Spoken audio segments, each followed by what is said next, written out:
Voilà, au début de la 3D, pour faire du relief sur les surfaces, on utilisait le bump mapping. C'était donc une image grise de référence, comme on le voit ici, j'ai juste fait une recherche Google, vous voyez, une image grise de référence qui servait à modifier la surface. On passait de là, par exemple, à ça. Mais depuis lors, il y a une manière de faire du relief de surface plus complexe qui est apparue, c'est ce qu'on appelle le normal mapping. Je vais passer ici à la partie image. Vous les avez peut-être déjà vus sans comprendre à quoi ça correspond, ce genre d'images bizarres qui sont composées de 3 couleurs.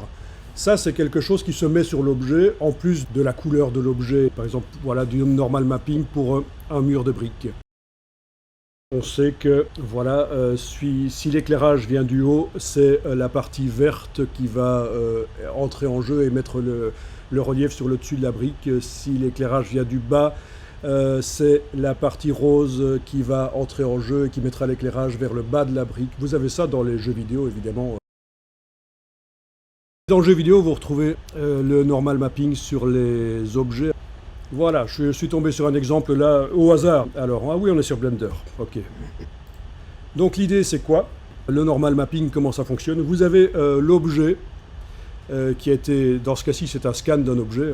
Vous pouvez même maintenant scanner des objets avec votre smartphone, vous savez ça. Donc vous avez le scan de l'objet avec tout son détail.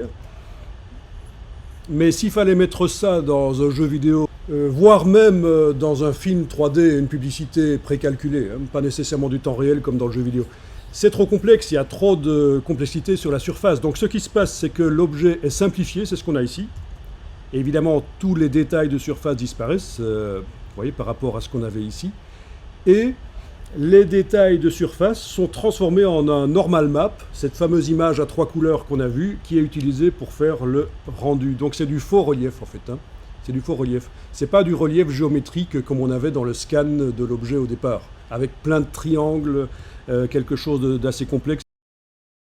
Au niveau des facettes triangulaires, 871 000 facettes triangulaires. La version simplifiée, 21 000 triangles, donc très facile pour faire le rendu, temps réel ou pas.